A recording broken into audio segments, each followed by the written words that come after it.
Tenemos que mandarlo al Reforma mañana, ¿no? Mañana.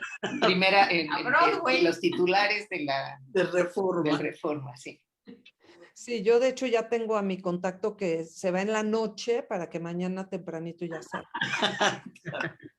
Ya estamos listos. Pues ya estamos listos en Facebook, ya son las 7 de la noche, así que podemos empezar. Muy buenas noches, bienvenidos todos a nuestra plataforma de Zoom y de Facebook de la Keilah Ashkenazi, así como a Facebook de la Sinagoga Histórica Justo Sierra, por donde también estamos transmitiendo. Esta noche, bueno, les doy las gracias a todos los que están conectados. Les recuerdo que la plática queda grabada tanto en Facebook como en YouTube y que podrán verla en el momento que ustedes quieran. Y les recuerdo también escribir sus preguntas o comentarios en preguntas y respuestas más que en el chat. Y en Facebook también las pueden escribir y yo al final las leeré para que nos las contesten. Muchísimas gracias. Hoy tenemos una invitada especial como siempre y como todas las veces que hemos tenido, con una historia maravillosa seguramente, pero voy a darle el micrófono a Mónica para que ella la presente. Muchísimas gracias, bienvenidos todos y seguimos en contacto. Igual. Gracias, Anita. Buenas noches a todos. Un lunes más de inmigrantes y sus historias. La señora Nisa Nehmade Charabati nos acompaña hoy con historias fantásticas que yo creo que los van a cautivar. Es muy interesante cómo a veces uno piensa que puede generalizar, ¿no? Que la mayoría de esta comunidad actuaban de esta manera o la mayoría de la otra, pero no. Siempre tenemos pues que cada historia y que cada caso tiene su propia dinámica, porque lo que vamos a ver hoy pues son cosas muy especiales, ¿no? De una mujer que ha tenido una trayectoria sumamente interesante y como siempre, digo, además de darle la bienvenida, de verdad me da mucho gusto, pues ya había yo entrevistado a la señora Nisa hace varios años. Y además, pues soy amiga de su hija Esther y me da muchísimo gusto que por ahí anda. Entonces voy a compartir pantalla para empezar con las imágenes. Como ya me conocen, me gusta hacer pues una dinámica muy visual. Entonces, algunas de las fotos son de la señora Nisa y algunas son o mías o que las fui encontrando aquí y allá para poder ilustrar esta historia. Y empiezo con una imagen de Alepo, Siria, porque si bien la señora Nisa nació en Cuba, sus padres venían del Medio Oriente. Entonces, ¿por qué no nos empieza platicando un poquito de su historia? O sea, ¿de dónde viene? ¿Qué sabe usted de la historia de sus papás en Alepo? Y aquí tenemos a sus papás. Qué bien se ve. ¿Qué nos puede platicar de ellos? Por ejemplo, si sabe algo de sus propios abuelos y si no, pues de sus papás. Bueno, primero voy a pedirte que me llames Nisa. Y segundo, que de mis abuelos, los conocí aquí cuando yo llegué a México. Eran personas muy estimadas en la comunidad. Inclusive mi tío hizo un equipo de fútbol aquí y a él por lo regular lo llamaban el Capi, porque fue el capitán del equipo de fútbol de la comunidad Maguen David. De deportes, no, que de la comunidad no creo que hubiera mucho más. Pero la comunidad en general era una comunidad unida, muy unida. ¿Sabes algo de los otros abuelos? De mis otros abuelos, mis abuelos que de mi parte de mi papá vivieron siempre en Jalap. En Alepo.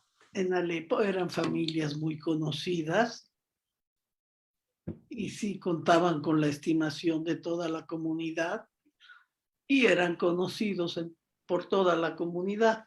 ¿Sabe usted a qué se dedicaban? Ellos tengo entendido que trabajaban en finanzas. unos de mis tíos tenían banco en sociedad con otros familiares. ¿Era gente religiosa? Bueno, me imagino que sí. Eso sí.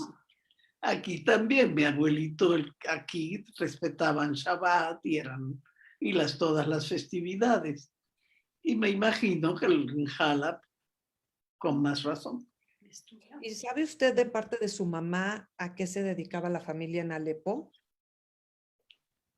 En Alepo, pues yo creo que también eran comerciantes, pero no sé en qué rama del comercio. Ok.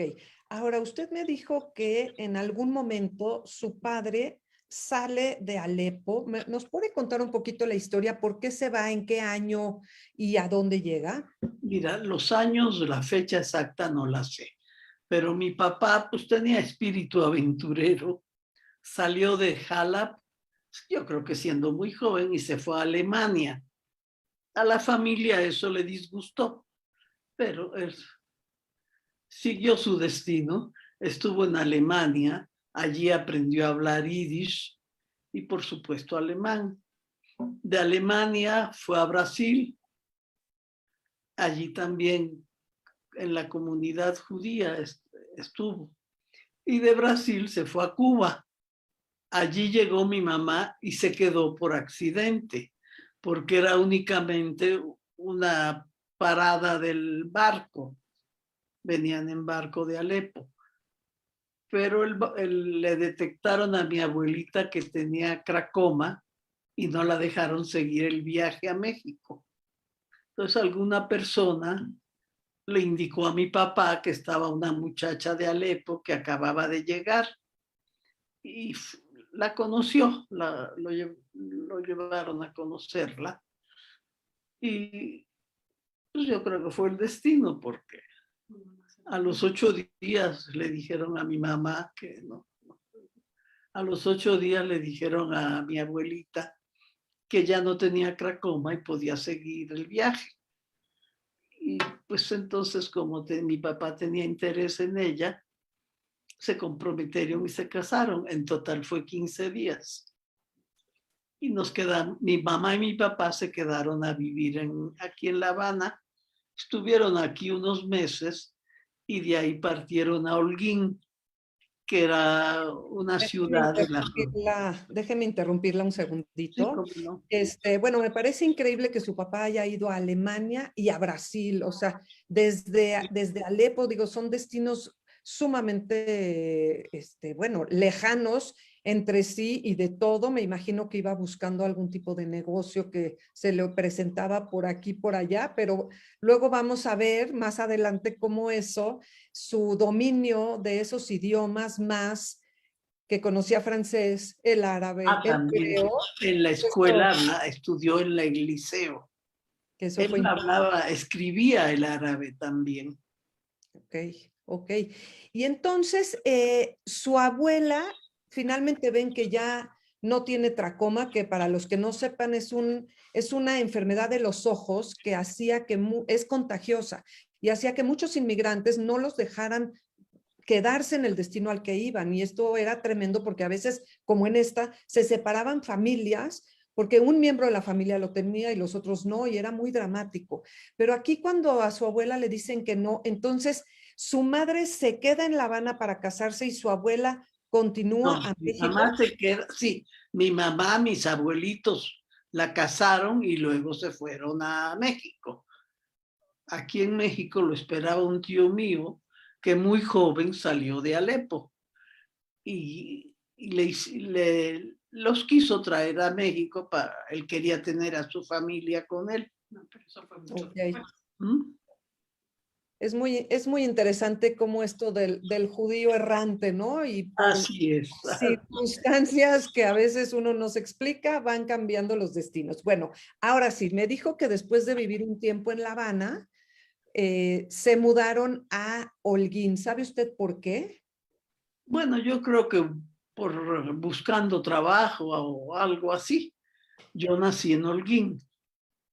Yo cuando ellos al poco tiempo, o él tal vez ya tenía pensado ir a Holguín, porque que a los 2 o 3 meses de estar en La Habana, se fueron a Holguín.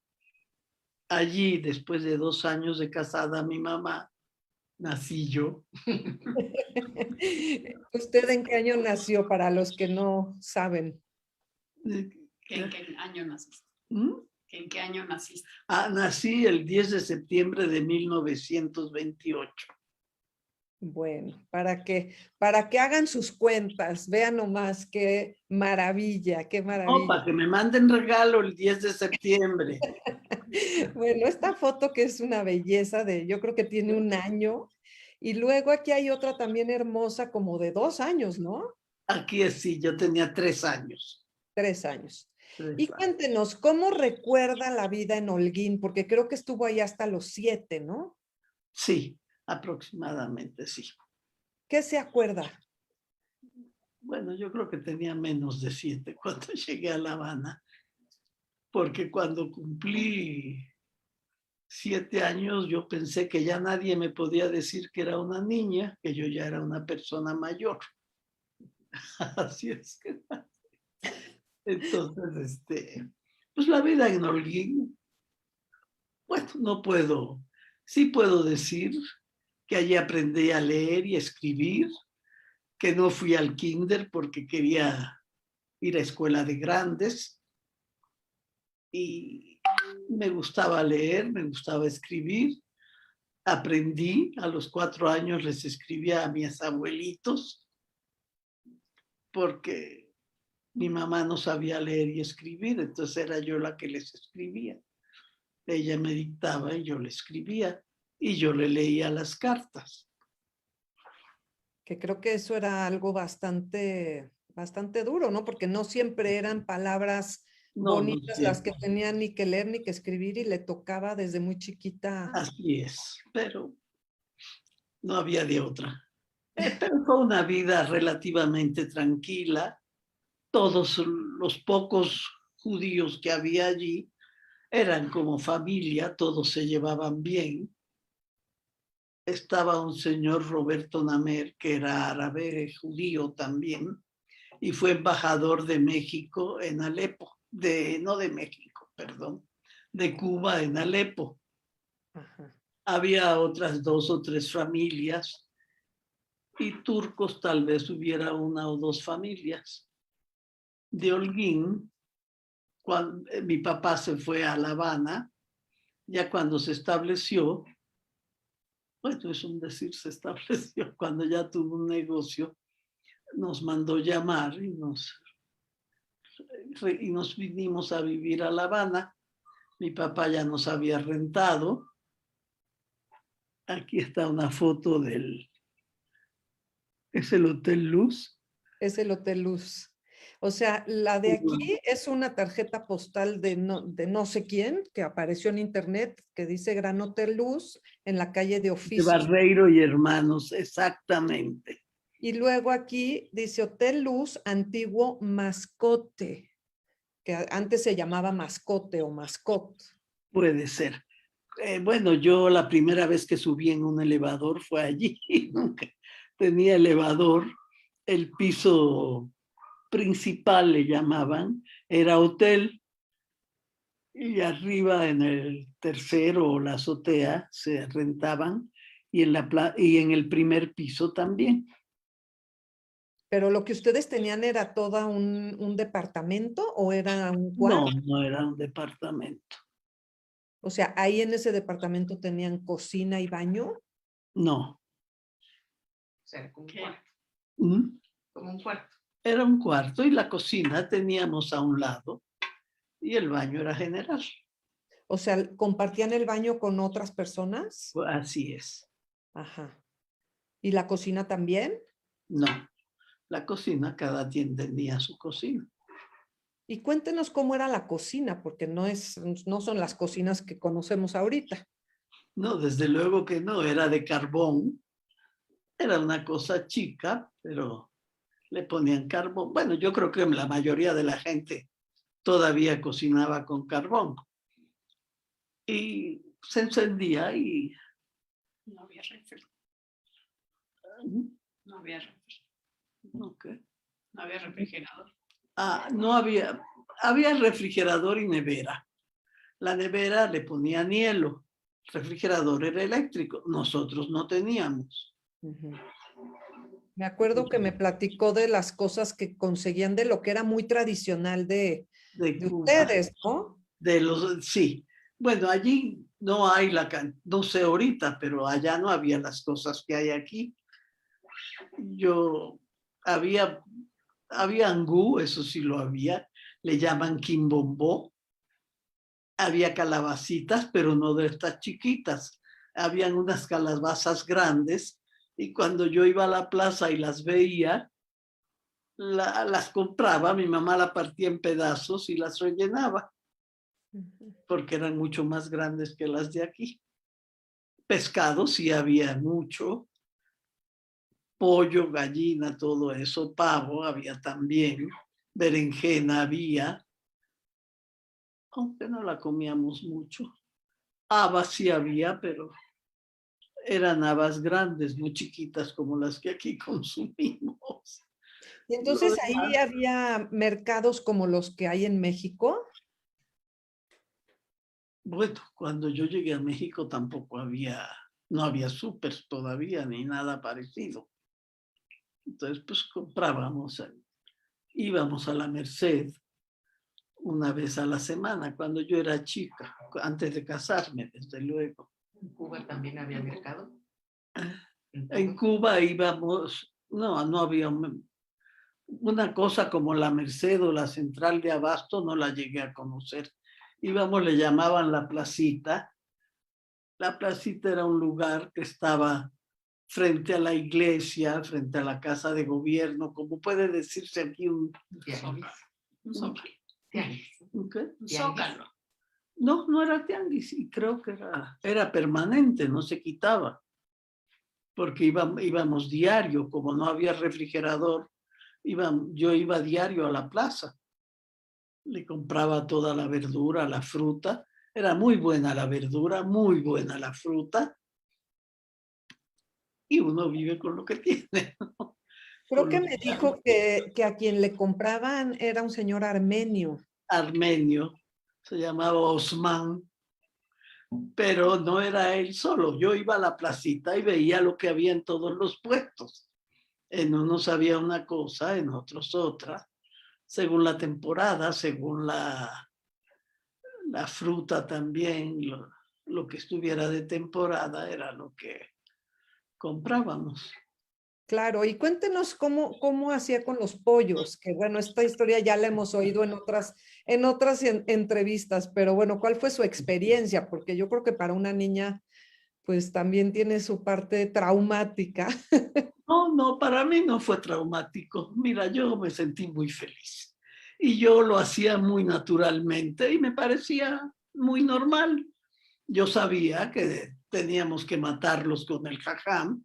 Comprábamos los pollos, pues compraba un pollo vivo los viernes, lo llevaba a la pollería, lo mataban, lo desplumaban y me lo llevaba. Igual el pescado, lo comprábamos fresco, brincando, porque Cuba La Habana es una bahía y hay muchos pescados y todo, entonces los compraba, los escogíamos pescado y venía brincando en la bolsa donde lo echábamos. Eso que está allí junto es un reverbero, ¿no? Sí, esto porque quería que nos platique lo del reverbero. Sí, pero no era tan elegante el que teníamos. Era más o menos el mismo concepto y tenía en medio para prender la lumbre, que era con alcohol. Funcionaba con alcohol. Entonces mi mamá los sábados se paraba en la puerta, esperaba que pasara alguien conocido que le prendiera la lumbre y hacía su café. Y nosotros comíamos a mediodía tortas de dulce de ate de guayaba y queso. Y en la noche cenábamos también torta de salami o algo. Ya no, mi mamá no cocinaba el sábado. Ok, déjeme nada más para los que no están familiarizados con esto. durante el Shabbat, o sea, el viernes en la noche hasta el sábado en la noche, los judíos practicantes tienen prohibido prender fuego, cocinar, Ah, entre otras prohibiciones. Entonces, la mamá de Nisa, pues le pedía a un buen samaritano que le prendiera el reverbero para poder hacer el café y comían cosas frías para exactamente. no romper, digamos, con la parte religiosa. Ok. Coches tampoco había muchos, así es que tampoco había necesidad de subir en coches, a los cuales les llaman máquina allá. Máquinas. Una máquina es un coche. Ok. Ahora, con esta foto de la sinagoga que había o que hay en la calle de Inquisidor, lo cual me parece Yo vivía también, primero viví en el Hotel Luz, ya casi al final viví como unos 2 años en la calle Inquisidor. Allí sí teníamos cocina aparte y eran 2 cuartos. Ok. ¿Y qué nos puede decir de la comunidad de La Habana? Porque en Holguín pues había 2, 3 familias, pero en La Habana había muchas más. Había más, pero allí sí nos llevábamos también con los turcos. Era una comunidad, teníamos Bikur Jolim, teníamos comunidad, había el rabino se llamaba Jajam Gershom, y yo creo que Ashkenazí casi no había. Yo creo que ya casi al final o después que yo vine, empezaron a llegar y muchos ya después se cambiaron al Vedado, que era una colonia elegante. Pero nosotros vivíamos en La Habana Vieja. Y el club sí se llenaba en las fiestas, sí se llenaba, en diario no creo que fuera. Yo me acuerdo cuando yo fui de turista que de un lado había una cantina que vendían bebidas alcohólicas y con lo que ganaban de ahí pagaban a la poquitita gente que todavía quedaba en la sinagoga, que pues ya fue en otros tiempos, nada que ver. Pero le iba a preguntar, o sea, la comunidad era una comunidad muy ortodoxa, era más liberal. Mira, era una comunidad, sobre todo estilo sefaradí, hablaban ladino, y así es que cuando llegaban a Cuba no tenían problema de lenguaje, los entendían. Y vivían todos los que vivían en el Hotel Luz casi eran turcos. Había unas cuantas familias árabes de Alepo, pero eran pocas, y algunas personas tal vez llegaban a llegar al piso principal, pero era poco. Y usted me contó que era como una vecindad en la que todos se conocían y jugaban y que su mamá los dejaba sin preocupaciones. Bueno, ¿cómo me preguntaste de las preocupaciones? O sea, que su mamá no tenía preocupación de que estuvieran no, allí todos, mira, desde que íbamos a la escuela nos enseñaron que el carácter del cubano es desinteresado y franco, muy dado a la fantasía y exagera la amistad. Entonces, pues todos se conocían. Si mi mamá se sentía mal regularmente, le tenía migraña, pues los vecinos nos cuidaban y nos daban de comer. Y pasaba el día y al otro día ya estaba bien. Yeah. Todos nos conocíamos, todos nos apoyábamos, todos nos ayudábamos. Si alguien estaba enfermo o alguna cosa así, ahí estaban, todos cooperaban no monetariamente, pero todos se ayudaban. El judío siempre se ha apoyado. Existía desde luego la comunidad y si hacía falta ayudar económicamente algo, pues yo creo que también lo hacía en la medida de las posibilidades. Claro.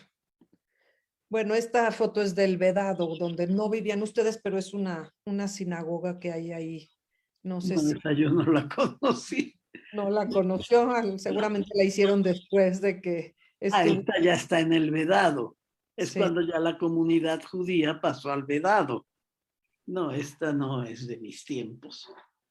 Ok, no, esta foto también es de internet porque es como marco para hablar de que también había organización sionista y otras organizaciones, pero creo que en su familia no fueron activos ahí, ¿o sí? Bueno, no había así, hacíamos, haz de cuenta, en Purim había bailes, en Pesaj había matzá, comíamos normal, en Rosh Hashanah, en Kippur, íbamos al templo. Digo, lo que es una comunidad pequeña, pero el CNIS era chico, pero se llenaba en las fiestas. Ujú. Digo, allí todo el mundo sabía lo que era Rosh Hashanah, lo que era Kippur, lo que era Pesach, todos conocíamos Sí. las costumbres, la religión, etcétera. Ahora, me contó que usted desde muy chiquita empezó a leer los periódicos ahí en Cuba y se los leía a su mamá. Me los traía mi papá para que yo los leyera. Yo los comentaba, pero no digo, primero no teníamos radio, luego ya teníamos radio y podíamos oír las noticias de la guerra, tenía onda corta y podíamos escuchar. Nos interesaba todo lo que pasaba en el judaísmo, en el holocausto, estábamos al tanto. El crisol sí puede haber sido de Cuba, pero Excelsior no había, ni Villareño, había uno de Sergio Carbó que decía ni con los unos ni con los otros, con la República. Allí no eran segregacionistas, nadie discriminaba a nadie. En la escuela no había discriminación, todos nos llevábamos bien. No separaban al negro del blanco ni al judío del católico. Aquí tenemos un acercamiento precisamente de lo que está usted hablando. Si nos fijamos en los rasgos de toda la gente de su salón, Sí, pues hay una diversidad de todo. muy interesante. Sí. ¿Cuál es usted? No, bueno, ¿cuál eres tú? No encuentro, no me acuerdo cuál es. Aquí No, si la señalan, yo no veo. Yo no veo. Más bien, de la fila de hasta abajo, de hasta arriba, de en medio, ¿cómo diríamos? 1, 2, 3, 4. En la cuarta fila. Ajá, aquí. Tengo el pelo negro y el moño grande. De derecha a izquierda, la quinta. La quinta de derecha a izquierda. En la última fila. De la cuarta, no. ¿Aquí? La fila de atrás son hombres. ¿No es ella? Sí, esa. Ok. Ya. Bueno, ¿y cómo fue tu educación en Cuba? Mi educación, mi mamá aspiraba, y yo creo mi papá era una persona instruida.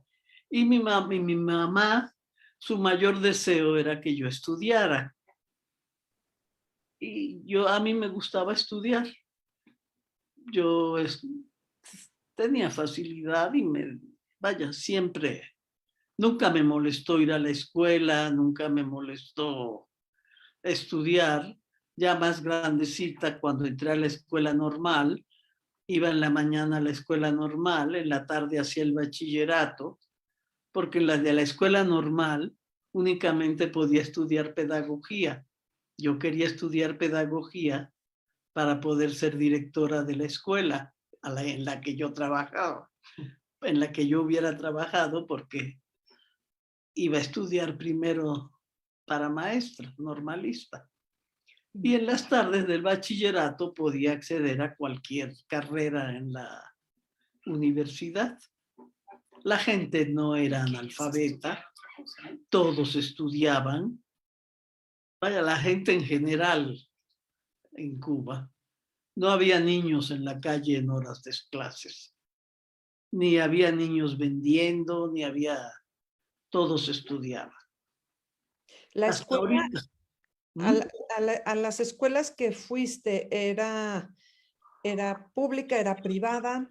Estuve yendo a escuelas privadas, Luego fui a la escuela pública y no le pedían nada a ninguna escuela privada. Eran muy limpias. Bueno, allí ser maestra es una profesión de categoría. Ya era importante ser maestra. Eran consideradas, eran como vaya, gente bien. Respetadas. Era una profesión respetada. Era una, así es, era una profesión respetada. Ahora, hablando un poquito también de la formación como en una familia de, pues de mucho respeto y tolerancia, también me dijiste que vivían enfrente, pues creo que de un prostíbulo, ¿es correcto? No era prostíbulo, eran personas individuales. Pero digo, no es que fuera un lugar al que fueran muchas, no. Cada persona vivía en una casa. Eran casitas chicas, ¿verdad? Y nada más había una que se dedica, una persona en cada casa. Pero podíamos verlas y podíamos hablar y no nos ofendía. Era, no sé, lo veíamos tal vez por la situación normal. No eran nuestras amigas, ¿no? Pero sí hablábamos o pues hablaban o lo que fuera. Ujú. Las que viviesen por allí, no eran muchas, no era un barrio de prostitutas, no. Ok. Había algunas que vivían por allí. ¿Esto es cuando vivían en la calle de Inquisidor o de Oficios? Esta, no, esta yo creo que debe de ser No, preguntaba yo que si esto es cuando vivían en la calle de Oficios o en la de no, Inquisidor. en Inquisidor. También en la calle de Oficios, abajo había ¿cómo se llama? Un cabaret o algo. Podía haber quien se dedicara a ir allí. Ok. Digo, Ahora, siempre supimos que había gente de esa clase. No era nada no era un misterio para nosotros. No llega uno a ver normal. Tampoco era un barrio porque el barrio de La Habana sigue siendo, el de La Habana Vieja, sigue siendo respetado hasta hoy día. Es un barrio bien. Vaya, respetado de que no es gente ni mafiosa ni nada por el estilo. de acuerdo. Ok. Bueno, y entonces dice que luego hiciste la escuela normal para maestros, pero que le quede claro a nuestro público que terminando, luego iba al bachillerato y salía a las 10 de la noche. O sea, Iba mi papá a esperarme. esto no era normal, ¿verdad? O sea, era excepcional. No sé. Sí, había algunos que por alguna razón o no me imagino por qué razón, los jóvenes que iban a lo mejor porque trabajaban de día o algo realmente, o no sé si no había cupo. Allí nadie se quedaba sin estudiar si quería, pero no sé exactamente la razón, pero sí, todos eran un poco mayores que yo. Ok. También me dijo que todo el mundo dejaba las puertas abiertas, que era un... En La Habana todo el mundo vive con las puertas abiertas, sacas tu silloncito, tu silla, te sientas allí y el que pasa se queda platicando contigo un rato y así es. Sales por el frío, por el calor. También eso es lo que influye en la vida de las personas, ¿no? Porque aquí no puedes dejar en una noche de frío la puerta abierta.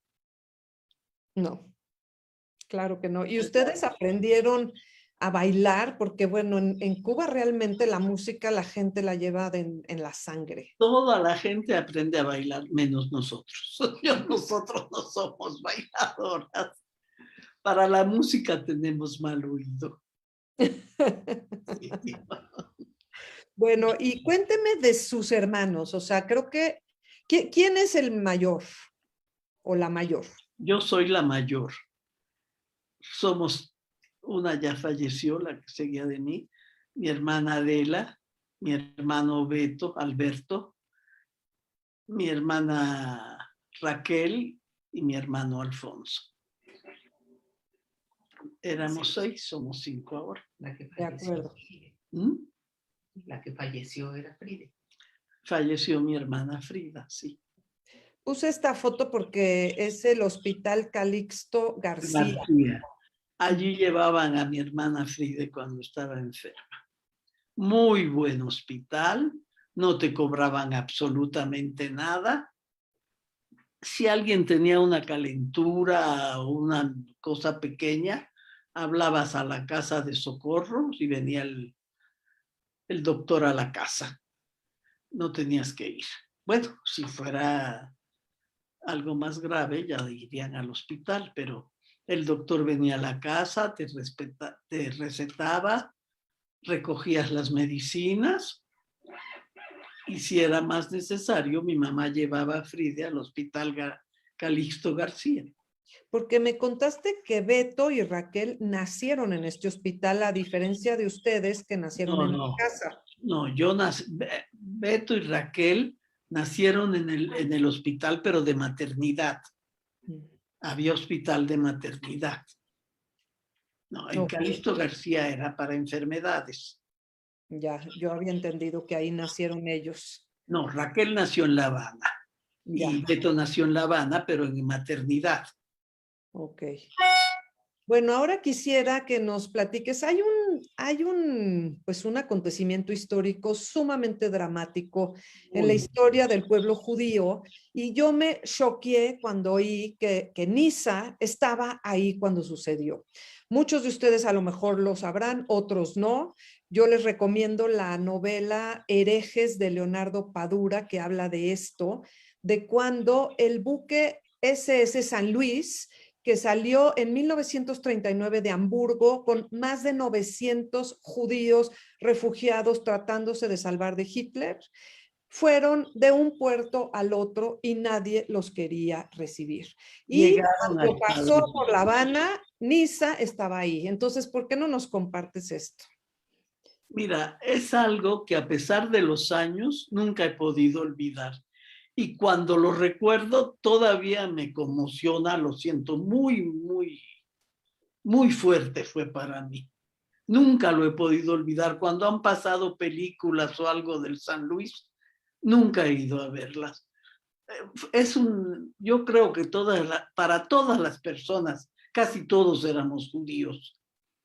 Cuando llegaron a La Habana, trataron, estuvieron, cuando no pudieron arreglar nada, era como mediodía cuando salía el barco, vivíamos frente a la bahía y cuando sentían la chimenea que iba saliendo el barco, fue un instante traumático, yo creo, para todos los que estaban allí.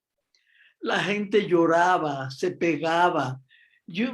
Se cogía el corazón del aspecto de esta gente. Yo no me imagino cómo estarán en el barco que ya iban a la muerte. Pero eso fue un momento muy difícil, yo creo que para todo el pueblo judío, estuviera donde estuviera. Fue muy difícil para toda la gente que estaba allí. Decir dramático es poco. Cómo lloraban, cómo se pegaban, y yo cómo los veía. Yo estaba chiquita, tenía 11 años, o tendría 10, no sé, pero estaba me afectó mucho. Nunca lo he podido olvidar. Y cuando hablo de eso me impresiona todavía. Es una cosa muy difícil. Usted me había contado que a su papá le pidieron que fuera al barco para traducir. ¿Cuál fue su participación de él? Él lo llamaban porque las personas no hablaban español y mi papá hablaba el yiddish muy bien. Casi todos venían de Alemania, todos hablaban yiddish.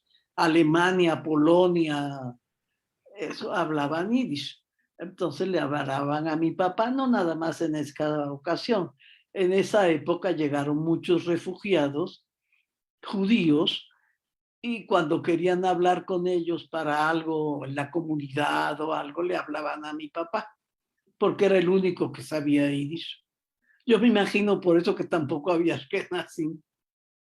Ya. Porque sí, era más lógico hablar ashkenazi.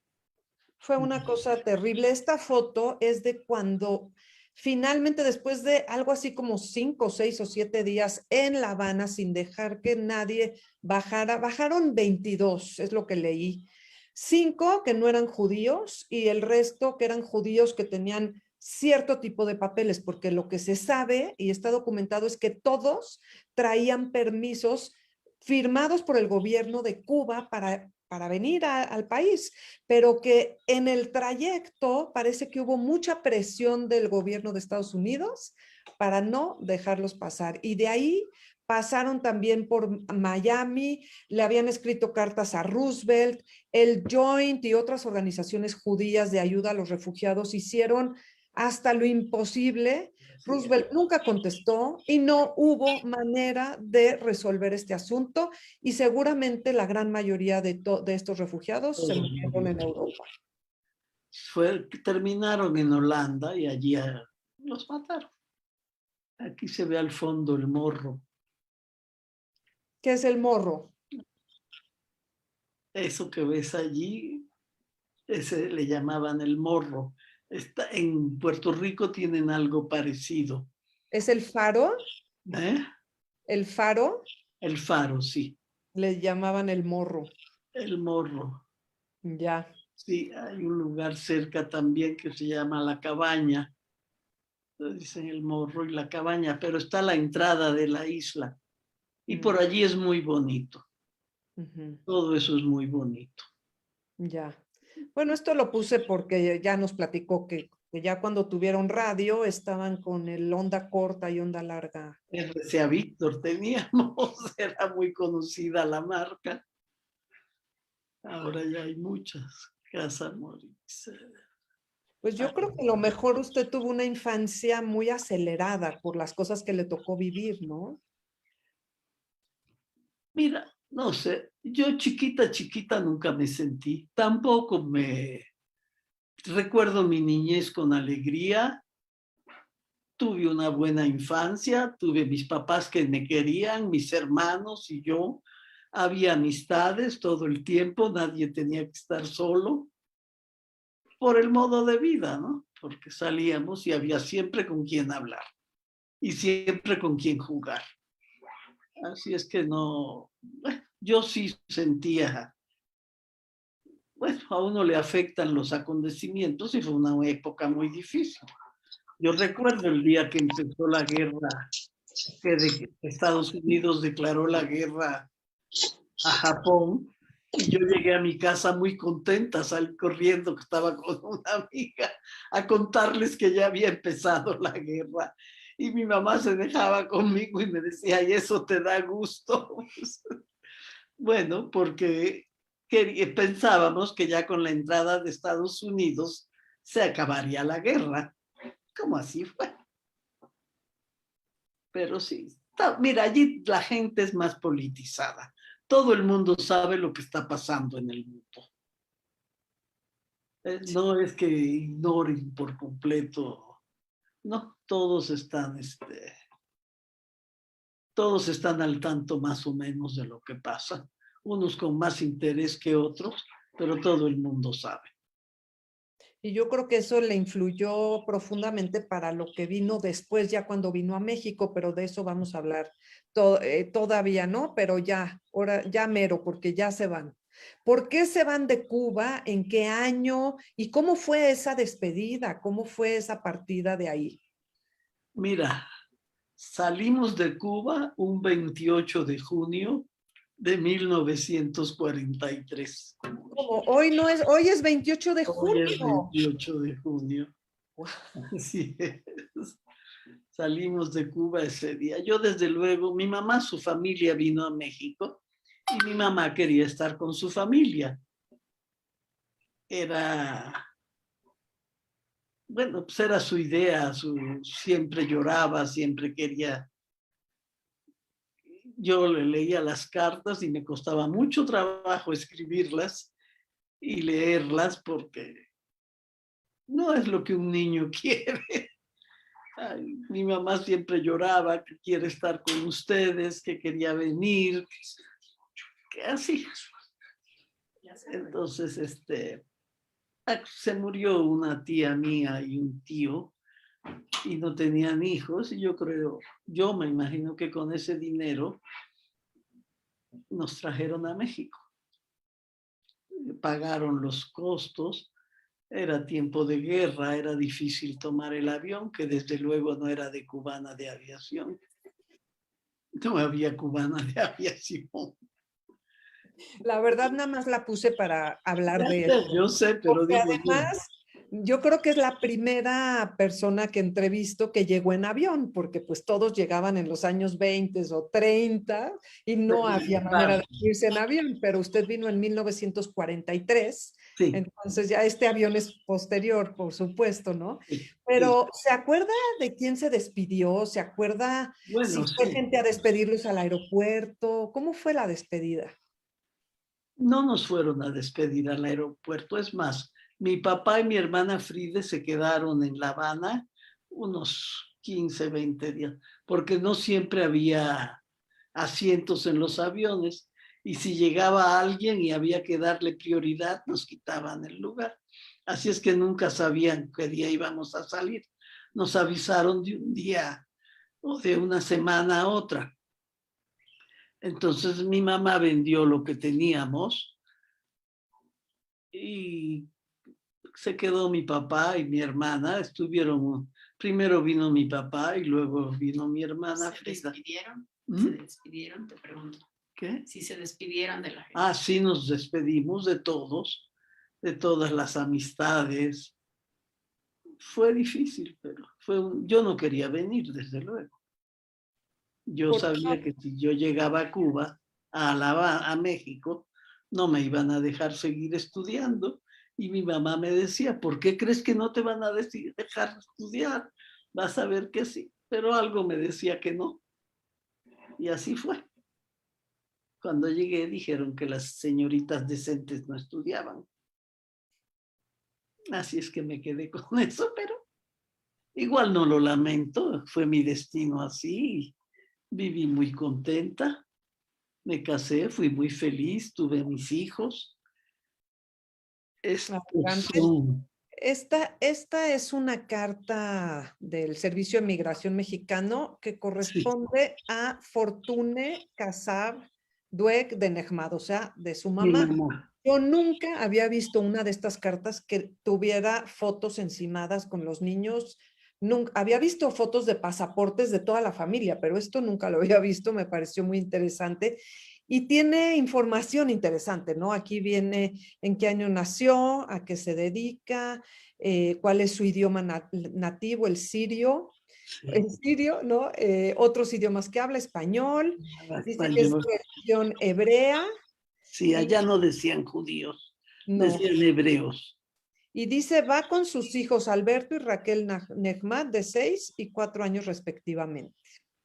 Esta es la de su mamá. Luego está la de su papá. Sí. Frente y perfil, aquí dice idiomas que habla, francés, español, portugués, que es de Alepo, Siria. Aquí dice religión hebrea, que es su lugar de residencia es La Habana, Cuba. Y aquí alguien subrayó con sus hijos Nisa, Frida y Adela Nehmad, de 14, 12 y 11 años. Sí. Y por último tengo el de usted o el tuyo. Sí, el mío. Que aquí dice, en lugar de hebrea, dice religión israelita y también, ¿no? De que su nacionalidad es cubana.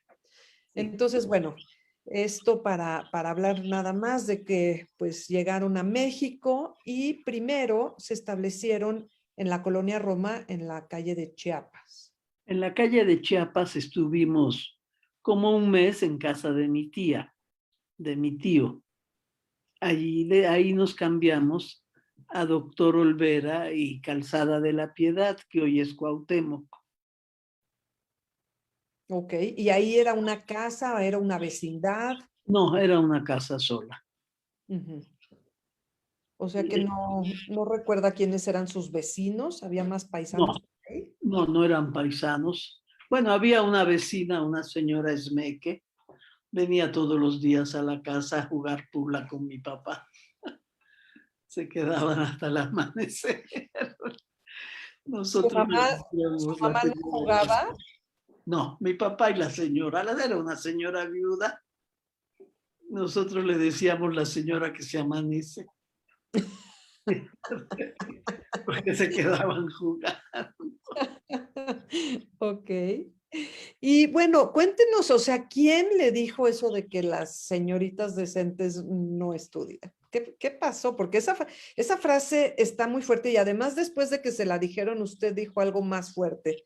¿Se acuerda lo que me dijo? ¿Qué dijo? Bueno, pues le dije y lo sigo diciendo, sí.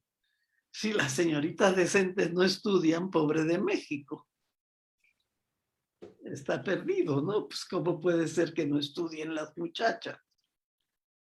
Pero yo creo que esto era una parte de la manera de pensar quizás de la comunidad siria. Bueno, yo me imagino que sí, que era una manera de pensar, porque hoy día todas las muchachas estudian, todas tienen carreras, mis hijas terminaron su carrera, todos terminan, ya todo el mundo ni lo piensa, se siente que es algo natural. Pero en aquel tiempo no. Y todavía aquí es difícil entrar a las instituciones superiores. No todo el mundo tiene el acceso tan fácil. No me refiero a la comunidad, sino en general. Sí. Muchas personas se quedan sin poder entrar a la Universidad Autónoma de México. Pero bueno, tenemos otras opciones y ha de haber sido terrible para usted que tenía tanta ilusión de seguir estudiando. Yo tenía ilusión de estudiar muchas cosas. Yo quería estudiar pedagogía y luego estudiar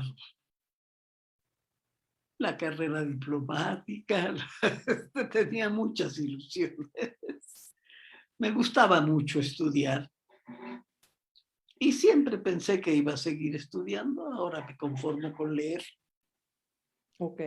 Y entonces, ¿a qué te dedicaste en México al llegar de Cuba? Primero, bueno, nos unimos a la juventud. Yo fui a las juntas de la juventud. Primero se llamaba Juventud Femenina, luego ya fue Juventud Sionista de Alepo, la Juventud Femenina y Juventud Sionista. Aquí está la foto donde estoy yo. Está Aaron Cohen, está un muchacho que le decíamos Delgadillo, que se llamaba Isaac Eses, Jaime Fasja, aquí está Elías Askenazi, está Shabot, está Adela Masri, está Saúl Masri, esta es Eva, ¿verdad? O es Linda Svan. Es Linda Svan, la que está abajo. El otro no sé quién es. Y bueno, tiene que decirnos quién es para que lo oigan todos. ¿Cuál? ¿Cuál? Ese es Jacobo Fasja. El de la corbata floreada. Bueno, es que es mi suegro adorado. Bueno, era una persona fantástica, muy inteligente, muy instruido y muy querido. Él era presidente de la Juventud Sionista de Alepo. Elías Askenazi era su primo hermano. Eran íntimos amigos, inseparables. Y entonces un día en la mesa directiva decidieron vacilar a Jacobo. Y entonces se ve muy guapo aquí Jacobo, ¿eh? Entonces todos le dijeron que le pedían la renuncia, que porque él no estaba dirigiendo bien a la asociación de sionista. Se sorprendió, las juntas eran en el Ketap en la noche. ¿Cómo? Y le fueron preguntando a uno por uno y todos le pidieron la renuncia. Cuando llegan a Elías, le dicen a Elías, bueno, ¿y tú? Le pregunta. Le dice Elías, pues yo hasta que el barco se hunda. Pero después ya se rieron todos y le dijeron, pero si estaba él, yo creo que pasó un mal rato mientras. pero era muy querido, todo el mundo lo quería y muy inteligente. Y sus hijos también, Bueno, claro, sobre todo el mayor. sobre todo, ¿verdad? Usted me platicó que llegando también casi muy pronto se fue a Coatzacoalcos Llegando, sí. un poquito de ti, como un año, ¿no? No, cuando estuve en Coatzacoalcos como un año, me fui de aquí como a las 3 semanas de haber llegado. Y estuve en Coatzacoalcos, que entonces le decían Puerto México, porque los gringos, los americanos, no sabían pronunciar Coatzacoalcos y era el auge del petróleo. Mi tío José puso una tienda allí y sí, esa soy yo. Puso una tienda allí y allí le fue muy bien. Y después ya volvió, cuando hizo dinero, ya vino a vivir a La Habana, a México. ¿De qué era la tienda? Era tienda vendían de ropa no había hecha. Había camisas, telas, alhajas, de todo, una muy bonita tienda, que era la mejor que había en Coatzacoalcos. ¿Y tú trabajabas en esa tienda? Pues yo hacía de todo. Iba a la plaza por variar, ayudaba en el quehacer y luego bajaba a la tienda y me estaba todo el día allí. Ninguna de... Íbamos a comer, descansábamos y bajábamos en la tarde otra vez a abrir la tienda. ¿Y hubo más hermanos que se fueron para allá o nada más tú? Hermanos míos, no, hermanos de mi tío, sí. Ok, ok. Bueno, ya después de llegar de Coatzacoalcos ya se establecieron en... Viví con mi familia Tengo esta foto que dice que es en Cuautla. en Cuautla, sí. Ujú. Ahí están mi mamá y mis hermanos, pero estoy yo, ¿no? Esta soy yo, ¿no? Sí. No, Yo- es mi tía Frida. Es mi hermana Raquel, Alberto mi hermano, Alfonso mi hermano. Ujú. Sí, eso es en Cuautla. Las vacaciones eran en diciembre y enero, entonces nos íbamos en diciembre y enero y nos regresábamos a México en febrero, Pero eso fue mucho ¿Y después. dónde se antes de que quedaban, empezaran las clases. dónde se quedaban en Cuautla? Había unos búngalos que alquilaban, que llamaban los búngalos Margarita. Pero eso ya era en los 60. ¿Eh? Eso ya era en Sí, los eso 60. ya estaba yo casada. Ah. Y cuando eran más chiquitos, ¿no te acuerdas cómo se llamaba el hotel? Allí yo, no sé, yo creo que sería lo mismo. No tengo idea, O sea, pero iban puros paisanos también a ese lugar y allí. O sea, ¿había comida kosher?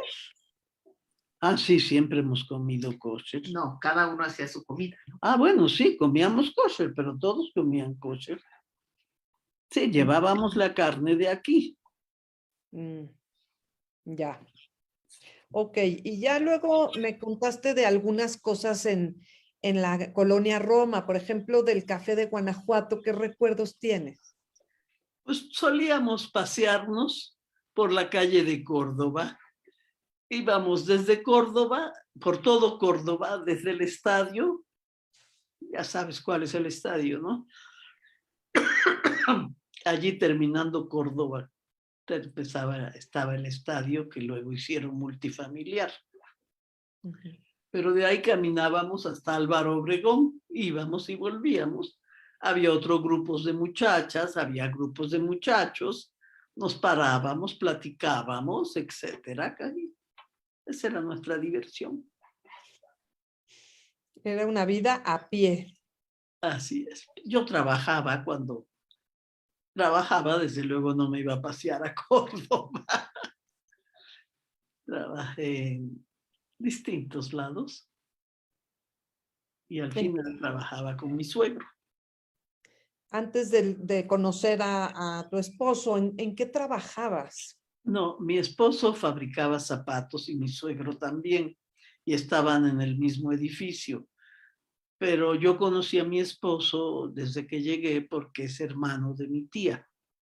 Un tío mío estaba casado con una hermana de Isaac. Ya. Ok. Y algo me contaste del café que había en la calle de Guanajuato. Que En la eran- calle de... No, en Guanajuato se sentaban los señores, ya, los que yo creo que entendían, ¿no? Ya de edad, mayores, no ancianos, pero se sentaban los que ya no trabajaban. Allí tomaban café, platicaban, chismeaban, y veían pasar a todo el mundo y así. Las Allí. mujeres no iban ahí. ¿Mm? Las mujeres no iban ahí. No, no. Ahí se sentaban, tenían 2 banquitas, se sentaban los hombres. Ujú. Pero sí eran puros paisanos los que vivían alrededor, pasaban por allí. Todos eran Paisanos. paisanos. Iban a tomar helados ahí en Orizaba, en la Bella Italia. Claro que íbamos a tomar helado allí. Tomábamos helado en la Bella Italia, que estaba en la calle de Orizaba. Por ahí también, de ahí nos íbamos caminando por Córdoba. La mayoría no tenían coche. Ya después empezaron a tener. Ujú. Los Ok. chavos tenían una carcachita. Esa es una foto de, estoy yo, Abraham Janono, no recuerdo la otra quién es, y Rosa Shepot. Esto es una de las excursiones que hacían con la juventud. La comunidad hacía excursiones. Mira, la comunidad trabajaba bastante. La juventud femenina organizábamos despedidas de novia a todas las, no, a todas las que se casaban, les hacíamos su despedida. Ujú. Por lo regular pedíamos la casa de algún familiar para ir allí a hacer la despedida. Creo que tengo una foto de una despedida que está muy chistosa. Uy, luego me voy a ir para atrás. Ah, Esta de acá, que en la Fonda Santanita. Me sí, imagino que es una despedida porque todas tienen un el molinito, rodillo. un Pero rodillo en la mano. ahí estoy yo, la de en medio soy yo. Ajá. La que está del otro lado, yo creo que es Odette Cherem. Aquí, a la izquierda, ¿Eh? a la izquierda o a la derecha. ¿Cuál es Odochero? Esta, A la derecha. a la Ok. derecha. Y esta es Belora. Es hija de Belora. Ella es Zafira. Bueno, pero independientemente de todos los nombres, o sea, lo que está sucediendo en esta foto es una despedida de soltera. Es una despedida de soltera, sí. ¿Y por qué tienen un rodillo en la mano? Pues nos los daban para, como un recuerdo, un Dile símbolo, lo que les escribías. que decía, no lo saques sin razón ni lo guardes sin honor. ¿A qué se referían? Al marido, me imagino. ¿Y qué más hacían en las despedidas? También se armaba la jugada, ¿verdad? La mía no, esa yo no la hice, pero sí estuve en las despedidas. Cuando se casó tu suegro, a mí me tocó hablarle a la mamá, a Ruti creo su hermana, ¿no? Y le pedí que nos diera su casa para, no fue en esa, ¿no? Para otras despedidas, pedíamos la casa y nos la prestaba, pero le pedí una vez la casa a Ruti, es tu suegra, ¿no? Ujú. Sí. Ruti Fasja, Ujú. es tu suegra. Por eso una vez le pedí la casa para hacer una despedida y así pedíamos la casa a algún familiar cercano. ¿Y qué hacían en la despedida? Hacíamos, platicábamos, cantábamos, bailábamos, no jugar, no. Pero nos daban 10 y la pasábamos muy bien, como todas las reuniones de jóvenes. Diefe son unos dulces árabes tradicionales. Había dulces árabes, había. A ver, y hablando de la juventud, aquí hay varias fotos. Bueno, La verdad, Ahmed. después de esta, me dijiste que las juntas las hacían en el Kitab. Digo, el Kitab es una escuela que primero era de puros niños para estudiar cosas religiosas y luego se hizo mixta para estudiar como cualquier escuela. Esta es una vista del edificio antes de que lo remodelaran, pero ahí en ese edificio hacían las juntas. ¿Qué hacían en las juntas? En la planta baja del edificio había un salón y allí hacíamos las juntas. Pues veíamos los que, bueno, siempre se trataban de que se vieran jóvenes, hombres y mujeres, para que siempre ha sido el problema, que se vean, que se conozcan, para que se casen, para que esa era la preocupación de los papás. Pero nos juntábamos, platicábamos, pero veíamos nos invitaban a conferencias, nos invitaban de otras juventudes, ya había juventud de iris, de turcos, de todos. Y allí nos juntábamos y veíamos, organizábamos, la juventud femenina, creo, la que organizaba las tertulias en la calle de Córdoba. Las excursiones las organizaban los jóvenes. Y siempre tenía cualquier problema que hubiera de la comunidad. Sobre todo era más seria la juventud sionista. Iban hombres y mujeres. Por este nombre de la juventud sionista, ¿tenían actividades, digamos, políticas, ya que era una juventud sionista, o su objetivo primario era social? Bueno, hablábamos de lo de Israel, etcétera, pero que nos metiéramos en la política de México, no. Eso sí no lo comentábamos para nada. No, me refiero más bien a las cuestiones que estaban pasando allá en Israel. Exactamente. Hablábamos de todas, la Haganah, el Irgun Esbai, y de todos los acontecimientos que había. Cuando empezó la guerra, nos juntamos, fue una junta extraordinaria, no era, las juntas eran los martes ese día, pues todos todos estaban al tanto de lo que sucedía en esos días en Palestina. Y hacíamos el baile de aniversario de la independencia de Israel y se rifaba quienes iban a ser las reinas, votaban y había una mexicana y otra que se vestía una se vestía normal y otra de china poblana. Esta es una foto que yo no recuerdo. Parecería que es eso, porque aquí hay una vestida de china poblana.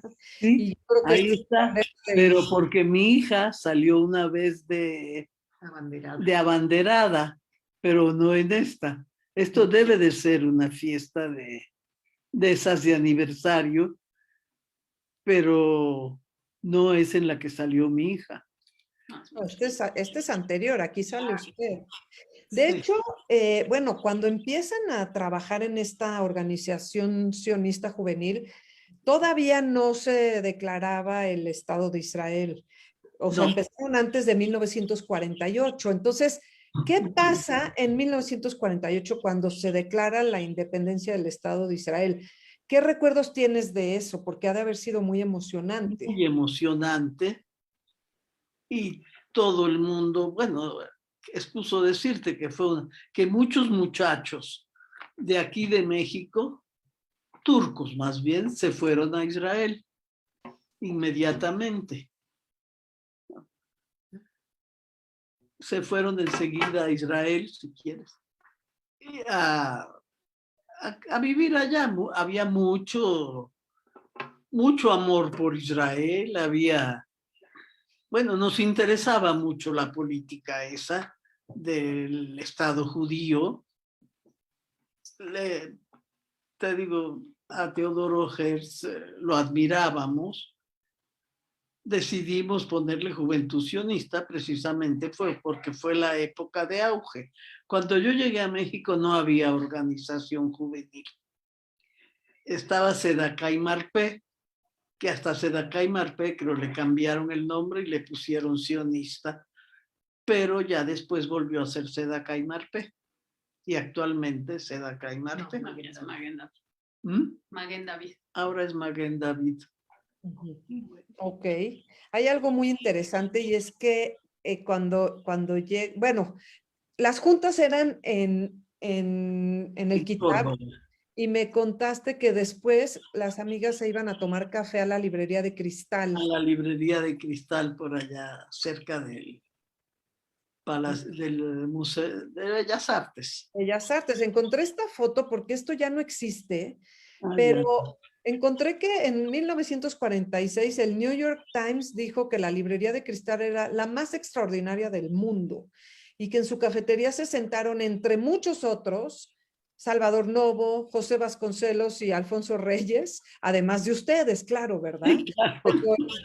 Pero que había esta pérgola que ya no existe, que está enfrente de lo que hoy es el Palacio de Bellas Artes, y ahí está la librería. Qué lujo que ustedes pudieron ir a tomar café en ese lugar. La verdad, sí, íbamos cada martes. Wow. Y el café ¿estaba arriba o abajo el café? No, estaba arriba. Y primero fueron a ver si podíamos tomar el helado de allí. Si era kosher. Si era kosher. Ah. Fue un amigo nuestro, también era de la comunidad, se apellidaba Brachfeld. Y entonces él era muy religioso. Fue y vio si se podía tomar el helado, el café, etcétera. Dio el visto bueno y allá íbamos. Qué bien, qué bien. Y cuéntanos de esta participación teatral. Bueno, esta participación la hicimos sobre el caso Dreyfus. Y nos juntamos, la hizo la Juventud Sionista de Alepo. Y fueron muchas muchachas a ver a quién ponían y muchachos. Y me escogieron a mí para entrar era la única mujer que trabajó en la obra. Pero ha sido una buena experiencia. Fue muy bonito. Hablábamos de Emilio Solá, que escribió el Yo Acuso, que es famoso hasta hoy. Sí. Siempre lo recuerdan. Bueno, yo supe algo que me pareció bastante inquietante, y es que muchas de las mujeres que hubieran querido participar no podían leer el guión porque no sabían leer.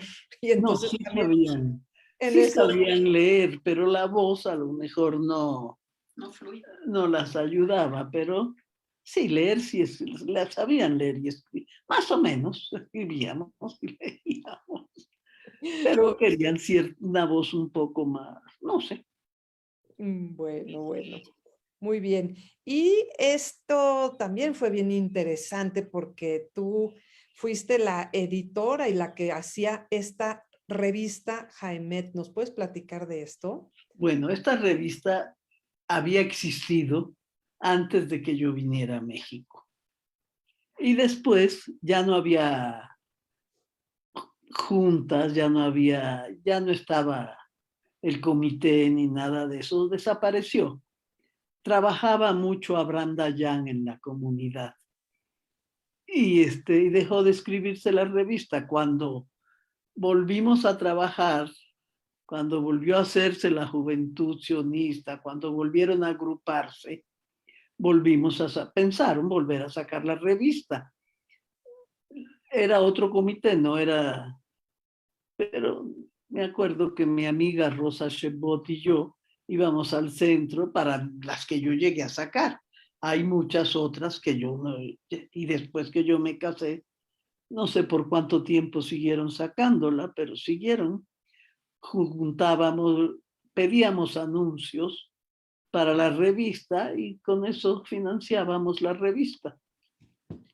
Pedíamos artículos, ese crucigrama yo lo hice para darle... Yo era directora de la revista en el tiempo que estuve yo al frente de aquí. Aquí está tu nombre. Ajá. Y sí la esperaban, sí la leían y sí fue agradable hacerlo. ¿Cómo no? Aquí Yo hay leía las pruebas de Galera, las revisaba, veíamos todo lo que se tenía que ver en la revista, pedíamos los artículos. ¿A quién le pedían artículos? ¿A gente de la comunidad o también afuera? Pues casi, o gente que estuviera cerca de la comunidad. Digo, no creas que era una enciclopedia. Vendían anuncios también. Sí, con los anuncios pagábamos la revista. Ajá. Y sí, José Martí lo escribí yo. Cuando hacía falta un artículo, lo escribía. Uh-huh. Escribí sobre Freud, según lo. Pero ya. Después siguieron sacándola.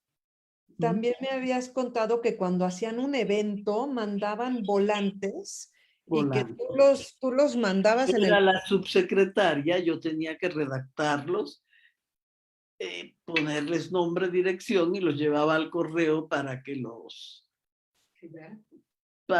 sellaran, que no tuviera yo que pegar sello por sello. Pero eran 320 para que sepan. Éramos más o menos. No era cualquier cosa. Entre 310 y 320. Eran las Esta es mi hermana Adela con su amiga Adela Saba. Ok, en el Club Bugambilia que también organizaban cosas ahí. No, más bien yo creo que en el Bugambilia eran bodas. Ya. Sí, las tertulias eran en el amanecer. Ya. Bueno, esta foto ya sé que no tiene que ver contigo, pero ahí estaba entre toda la bola y me encantó los vestidos, el coche de atrás, las casas. Dije, no voy a desaprovechar esta foto, aunque no sepamos qué es. Yo te voy a decir, yo creo que esta es mi prima la fea, ¿no? Sí, se parece. Es la fea. La de la izquierda. La de la izquierda. Bueno, era una muchacha muy Pero guapa. es su nombre, no es la fea. Se llamaba Frida Casar. La primera es Lulis, que era hermana de Abraham Janono. La derecha. La de la derecha. La segunda es mi hermana Frida. Y la otra es mi mamá. No. ¿O sí? No sé. Sí. La otra creo que es mi mamá. No sé, pero está padrísima esta foto, me encanta. Y estas dos también. No sé si recuerdas esta soy yo, mi hermana y ella se llamaba Adela Senado, la que se llama Adela Senado, la que está en medio. Ah, ok. ¿Cuántas hermanas hay? ¿Cuál hermana? ¿No es Frida? No sé. Sí, creo que sí. Sí, Frida. Sí, Frida, mi hermana. ¿Y somos Luis, Adela y Frida. ¿Dónde están? ¿Sabes? Chapultepec. En Chapultepec. Y aquí, bueno, es esta es Margarita Chebot, que éramos muy amigas. Miren, por favor, parece de Hollywood. Y para allá voy ahorita que salga de aquí. Claro, claro, el estrellato. Y esta foto es una belleza. Sí, ¿verdad? Ahí estoy con mi hermana. ¿En dónde? Creo que es San Juan. De San José Purúa. San José Purúa. Es una belleza. Y bueno, esta no sé qué es, pero bueno, también estaba ahí entre todas las fotos.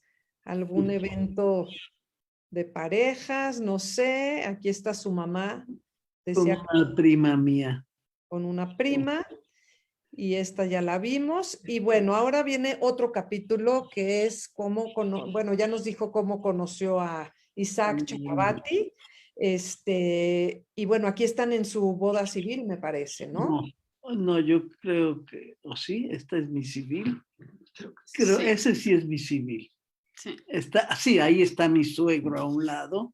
Ajá, Mi marido, mi mamá y yo. ok. ¿Y en qué año se casaron ustedes En el 53, Ujú, en enero del 53. ok. ¿Él de dónde era, Isaac? ¿Dónde De nació? Alepo. ¿Él nació en Alepo? Ujú. ¿No, Beirut? Se fue a vivir a Beirut. Después se fue a vivir a Beirut. Y creo que era muy normal que hubiera parejas entre parientes, pero ¿no fue un shock o fue normal?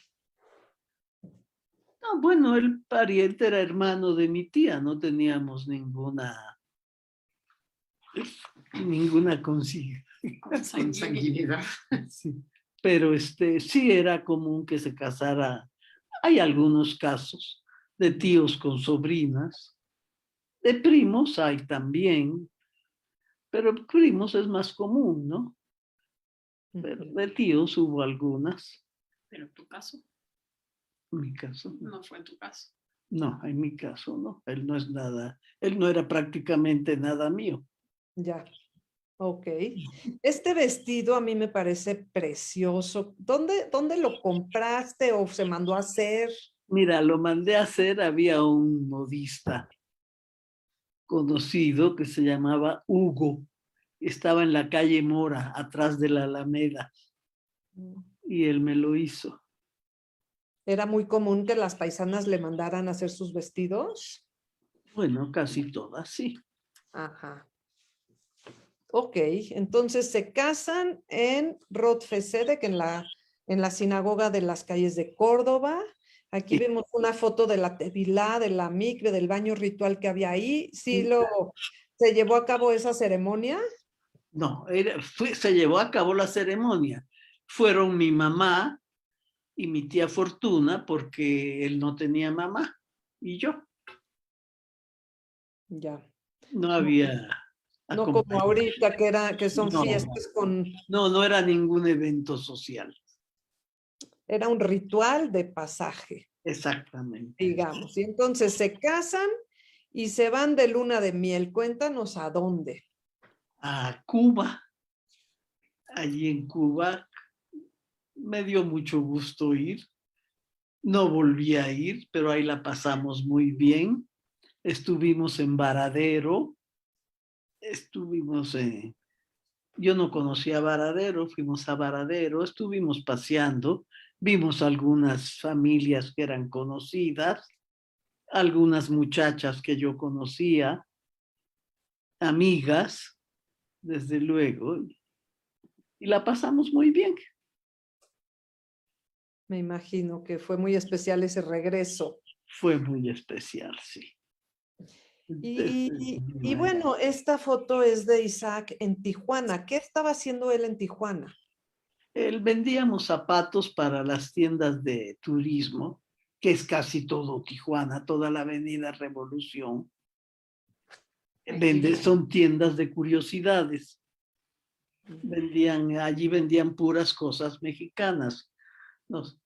Yo no sé si sabrás que es la frontera la ciudad más visitada del mundo, donde más turistas llegan, porque nada más pasaban la frontera, que por cierto ahorita está cerrada. A pie no se puede pasar en coche. Ya. Vivían allí, ¿no le dijiste? ¿Eh? Se fueron a vivir a Tijuana. Sí, nos fuimos a vivir a Tijuana. Ujú. Esta es Celia con Suris, mi hijo. Con Suri cuando estaba chiquito. Cuentan que nunca estuvieron solos en Tijuana. ¿Eh? En Tijuana nunca estuvieron solos. Ustedes siempre tenían familia, ¿no? Sí, siempre que estábamos, siempre llegaban a visitarnos. A mí me daba mucho gusto. Mis sobrinas, mis primos, mi mamá. Bueno, mi mamá yo la necesitaba cuando iba a tener mis bebés, ella iba. ¿Tenían una casa grande? Sí, bueno, primero no era tan grande, pero tenía jardín, era grande. Luego cuando vivíamos en el centro, en la avenida B, allí teníamos una ventana, ¿cómo se llama? cristal que lo habían... ¿Un balcón? Un vitral, no, un vitral que lo habían traído de Francia y era muy famoso. Iban allí los turistas a retratarse por fuera. Y cuando vendieron la casa, quería la señora que yo le diera la ventana. Se la llevó. Me dio 2 meses. ¿Ustedes compraron ese vitral? ¿Lo mandaron traer de Francia? No. La casa lo tenía, el vitral, pero era famoso, no por mí, por el vitral.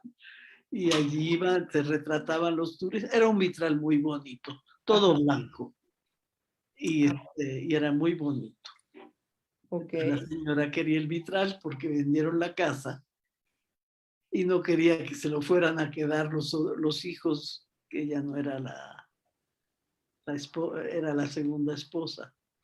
Y los hijos que se lo podían quedar y ella lo quería. Sí. Y ahí en Tijuana, ¿cómo era la vida? No sé, ¿te gustaba? ¿Era bonito?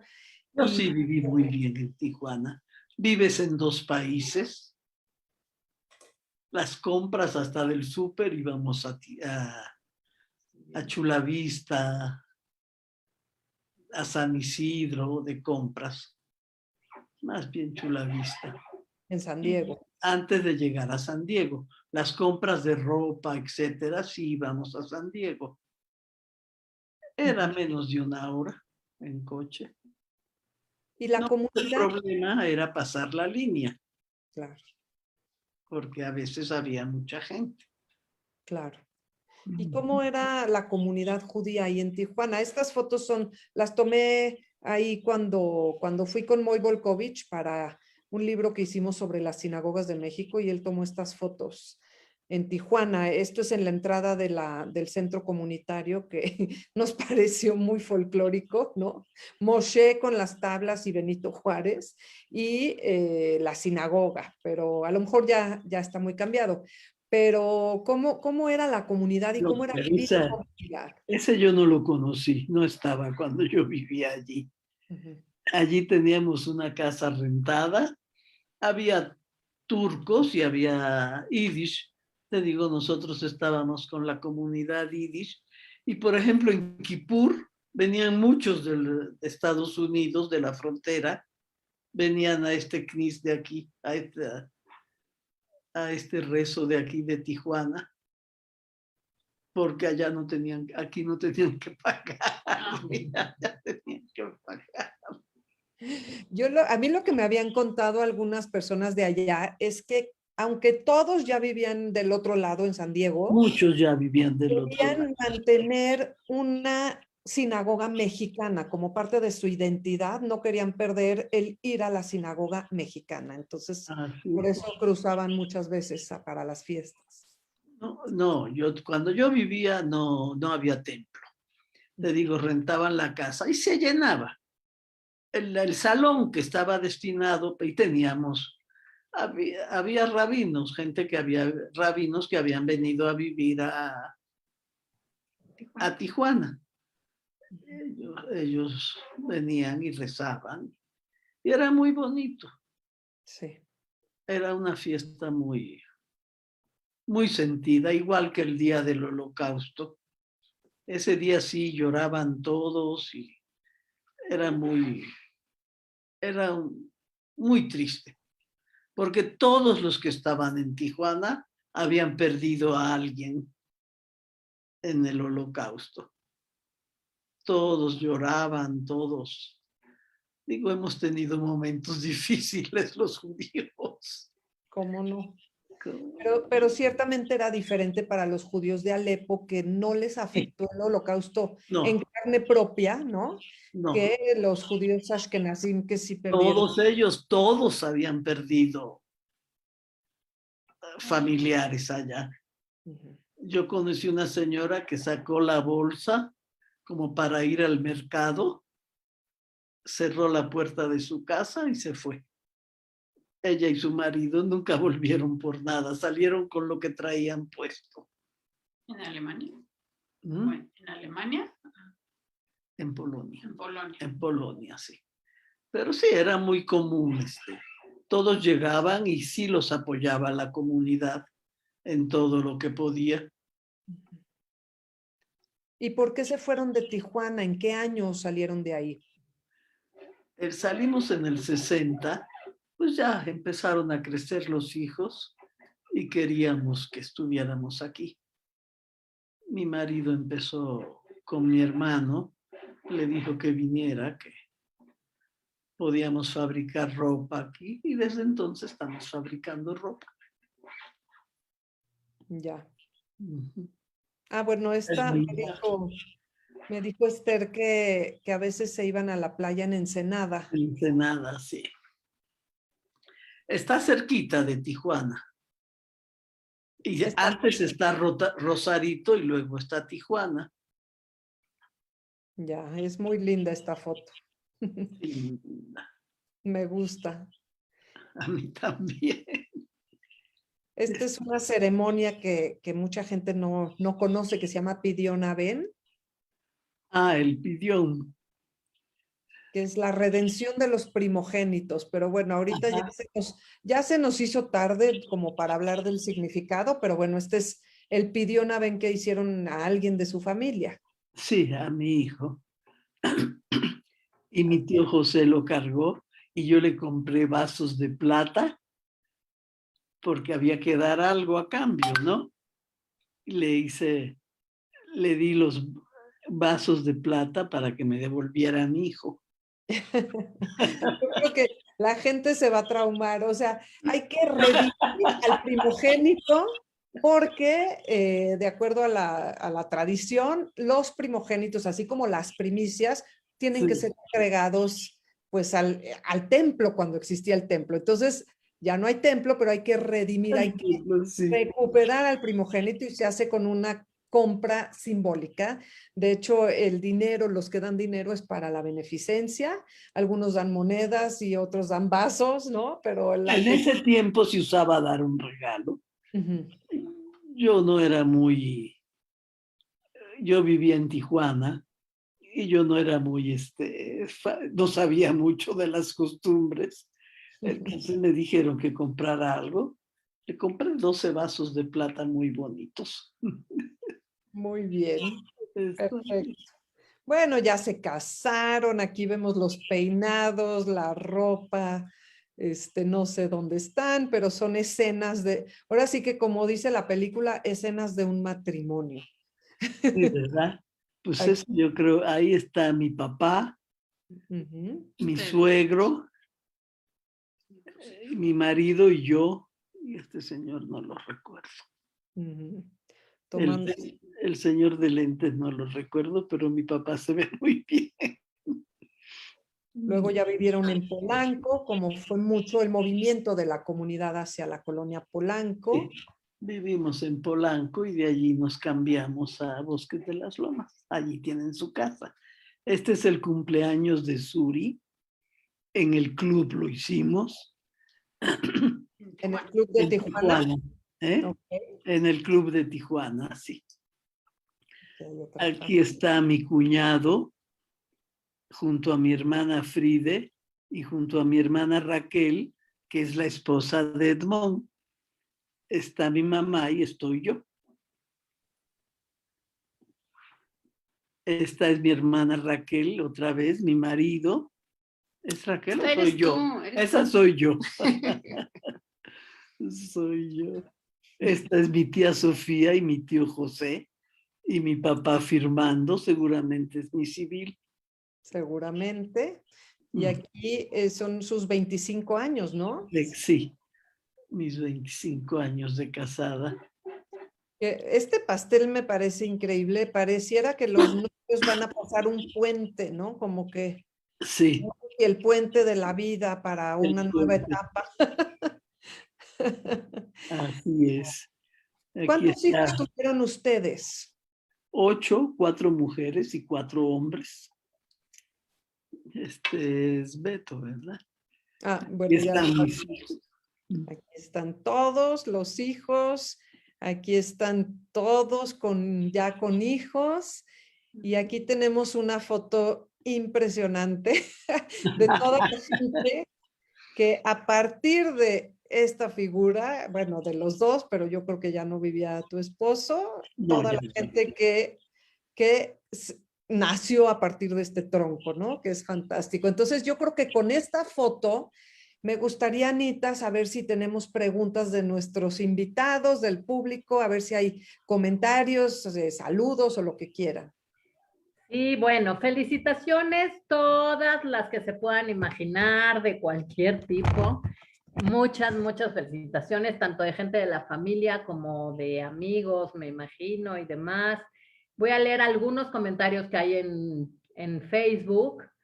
Nestle nos dice, qué importante lo que cuenta doña Nisa. Eli, Gio, estamos toda la familia viendo esta fascinante charla, enhorabuena. Un segundito. Relata muy bien cómo era la comunidad en ese tiempo, dice Lori Chalow. Ruti Guinde, increíble manera de platicarnos todos. Gracias, abuelita, por compartirnos tu historia. Es realmente un privilegio escucharte y tenerte con nosotros. Raquel Jaffe dice, mi suegra es un orgullo para todos. Estoy de acuerdo, dice Raquel Jalabe.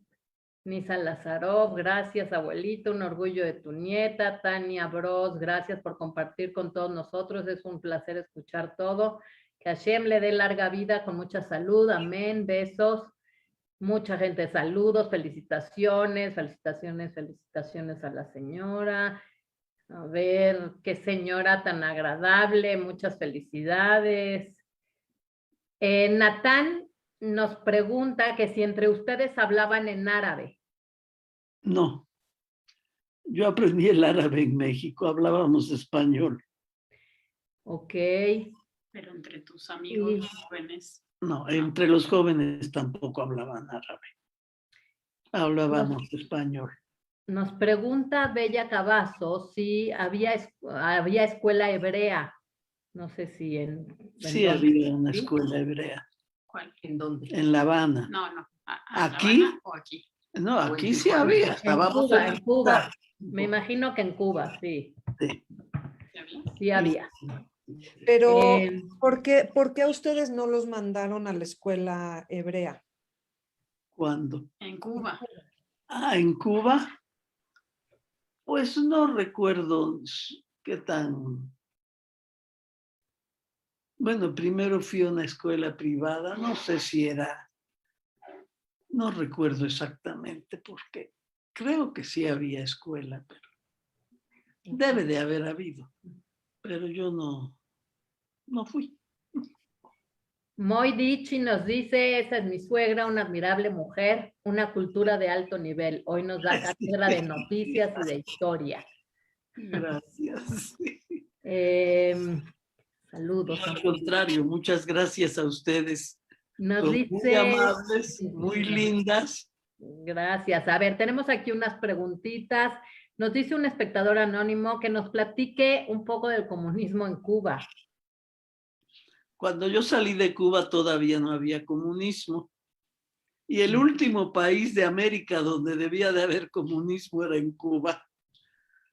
Porque no era, pero así se dieron las cosas, pero no era, allí la gente trabajaba, era otro nivel de vida, desde luego, pero también tampoco en México eran ricos. Y la gente era instruida, la medicina era gratuita, las escuelas eran muy buenas. Todavía el otro día leí que no habían administrado bien la economía en Cuba ahorita, pero que la escuela seguía siendo buena. Todo el mundo seguía estudiando. Allá no había analfabetismo. Aunque diga Castro que él lo terminó, no es cierto. Desigualdad. Bueno, no sé ahorita no creo que haya rico. No, ninguno de nosotros era rico. No había una comunidad judía rica, no. Pero había algunos y con el tiempo sí fueron habiendo más, pero no era. Comunismo. En el, ¿Por qué entró el comunismo? ¿Por qué entró el comunismo? No sé, eso fue 7 años después de que yo salí en el 43, 17 años después. El comunismo llegó a Cuba a fines del 59. Pero tú eras comunista. Bueno, yo tuve una época en que era comunista, cuando tenía 7, 8 años. Yo no entendía por qué no toda la gente quería el comunismo, porque no querían que todos fuéramos iguales. Después va uno viviendo, digo, esa es una utopía. No es posible que ni a la gente le interesa trabajar si va a vivir igual. Sara Charabati nos pregunta, nos dice, abuelita, ¿tu papá se quedó en el barco? Mi papá no estuvo estaba en Cuba cuando mi mamá llegó. Vivía en Cuba él. Se bajó tu mamá. Cuando llegó mi mamá, él vivía en Cuba. Muy bien, Sara Husni, qué lucidez y claridad. Mis felicitaciones, Sara Sutton. Mi mamá les manda muchas felicitaciones, es Alicia Husni. Ah, tu mamá es Alicia Husni. No, la que escribió. De alguien que puso. Escribió una señora que dice que su mamá es Alicia Husni. Ah, es muy querida, yo la recuerdo con mucho cariño. Ella fue presidenta de la Juventud Sionista, de la Juventud Femenina. Era muy trabajadora. En su casa llegamos a tener juntas de la comunidad cuando empezó la guerra, cuando nos juntamos de emergencia en su casa. Es una persona muy agradable, muy trabajadora y yo la quiero mucho. Bueno, muchas felicitaciones. Jenny dice, es un orgullo ser su nuera, soy Jenny. Gracias. Felicidades, inteligente, muy agradable. Felicidades a mi hermana, eres un ejemplo a seguir, Raquel. Ella es un ejemplo también. Y todas nosotras vivimos un poco diferente a la comunidad. Todas trabajamos, todas nos instruimos un poco. Es más, mis hermanas fueron a la escuela Benito Juárez, la escuela pública Benito Juárez. Entonces iban muchos paisanos. Sí. No tenemos más preguntas, tenemos muchas felicitaciones y comentarios sobre felicitaciones, así que no sé si tú quieras decir algo, Mónica. Pues, o sea, que sepa la señora Nisa, que sepas que que se pueden leer todos esos comentarios en el Facebook o a mí me van a mandar lo que hay en el Zoom y yo se lo mando a Esther por el WhatsApp. Entonces, para que puedas saber quién está felicitando y todo, creo que vale la pena. Y antes de despedirnos, quería yo mostrarles la invitación de la próxima actividad que va a ser este miércoles, como cada último miércoles de mes.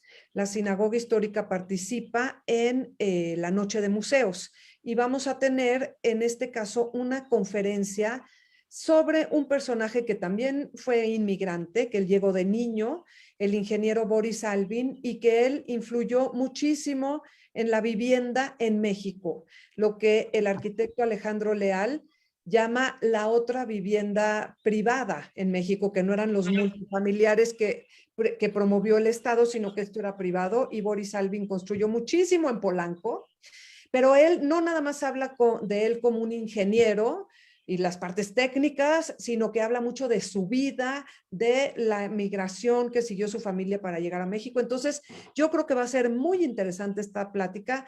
Es en esta misma plataforma, ya sea en la Keile, en Zoom y en Sinagoga Histórica Justo Sierra, para que no se la pierdan. Por otro lado, aquí estoy dejando 2 correos electrónicos por si quieren hacerme llegar, ya sea sugerencias de gente a entrevistar, ya sea fotografías de gente que se haya casado o haya tenido algo en la sinagoga de Justo Sierra 71, porque en septiembre cumple 80 años y la quiero festejar con una exposición de fotografías de todos ustedes. Entonces háganme llegar sus fotos, por favor. Y bueno, de hoy en 15 vamos a tener otra geografía, otra entrevista muy interesante con el señor Isaac Podlipsky, que es hijo de quien fuera el carpintero de la comunidad, sobre todo ashkenazí, y tiene vivencias fantásticas en el centro de la ciudad. Entonces, no se la vayan a perder. De hoy en 15 nos vemos aquí mismo para otra entrevista padrísima. Entonces, bueno, pues yo creo que con esto, no sé si Nisa quiera decir algo más antes de dar las buenas noches. Quiero darte las gracias. Es muy encomiable tu labor y la tuya. De veras, hacen un trabajo maravilloso que es digno de recordarse. Yo creo que tú tienes que escribir lo que haces. Debes de escribirlo porque sí vale la pena recopilar en hojas y leer es toda la vida de la comunidad. Gracias. Es todo lo que vivimos desde que llegamos a América.